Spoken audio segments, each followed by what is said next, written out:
बेटी इनके एक बार मिले ताली होनी चाहिए भाई। बहुत बहुत धन्यवाद। और महेंद्र के नाम नहीं है कब बताएगा। देखिए मेरे साथ आज एक आई, क्या नाम इनका, क्या नाम आपका? सोनम।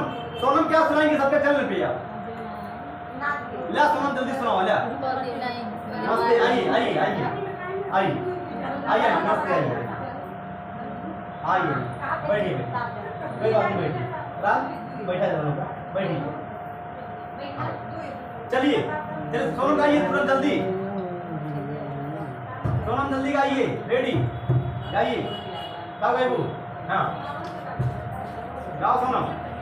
नदिया नरवाने की